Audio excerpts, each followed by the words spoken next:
All right, everybody, thank you for tuning in to my YouTube channel and checking out the little short videos that I do. Give me some likes, some shares, heck, give me some comments, hearts, the whole works. Subscribe, do all that good stuff.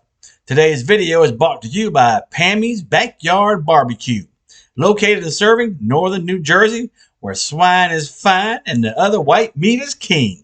So you guys go check them out over on Facebook. That's Pammy's, Pammys. And I believe they can bring a restaurant to your backyard. Anyhow, I want to touch a little bit more on this immigration stuff. Between 2020 and 2021, the U.S. population grew about almost 400,000 people. That's one of the lowest single-year population increase, on record. By comparison, between 2014 and 15, it grew by 2.4 million. That's pretty wild. While COVID-19 related deaths had an impact on those. Okay, those lower numbers and everything, decreasing birth rates also played a role. With natural population growth down in the recent years, immigration is a big factor in the growth of our country. Last year, immigration accounted for 62% of all the population growth, even though immigration numbers were low due to the pandemic. Yes, I said pandemic. And this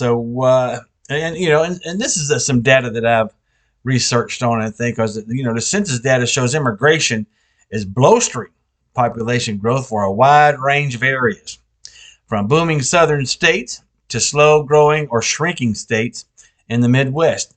Immigration is increasingly important to the growth of the U.S. workforce. Everybody knows that, but still, they come in at lower rates. Of course, the company's going to make more money and all this other stuff off of them. During the pandemic, immigration increased in every state, offsetting some of the increase in deaths due to COVID. So let me get this straight.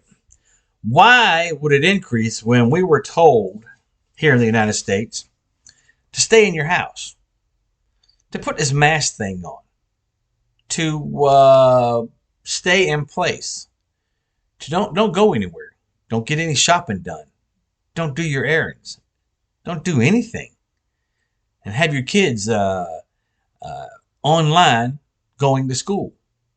Yet the economy increased. Okay. You figure all that stuff out, you have to ask yourself these questions. State and counties are increasingly relying on immigration for population growth, according to this census. They need to make it a law.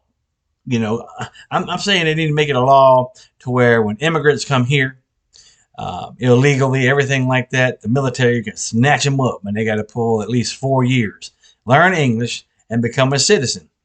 Or would that work? That's just a suggestion.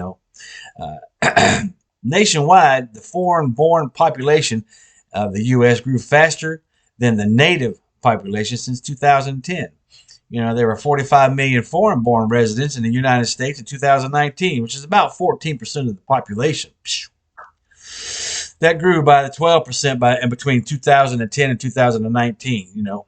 And it grows more and more. Because people come in here. But anyway, more than half of the 5 million new immigrants, 5 million, new immigrants since 2010 settled in 5 states, which is Florida, Texas, California, Washington, and New Jersey. So I believe Texas is sending them out, Florida is sending them out, and I'm not sure what California and Washington and New Jersey are doing. 3 of those states, Florida, Texas, and Washington, ranked in the top 10 overall population growth during that period. How does this affect the workforce? Well, the U.S. relies on population growth. It helps fuel the economy, specifically the job market. Between 05 and 21, the labor force, people 16 and older employed, or looking for employment, increased by almost 12 million. That's a lot. It's slightly more than half of the growth that came from the foreign-born population. Even with those increases, the foreign-born labor, force was 28 million, and the native-born was 133 million. So, immigration, that they're wanting to, the government's wanting to control uh, damn near everything, you know. So if the immigrants, if they come over here, why don't they just do it the regular way, the right way? Come on in through through the door. Don't bust a wall in or something like that.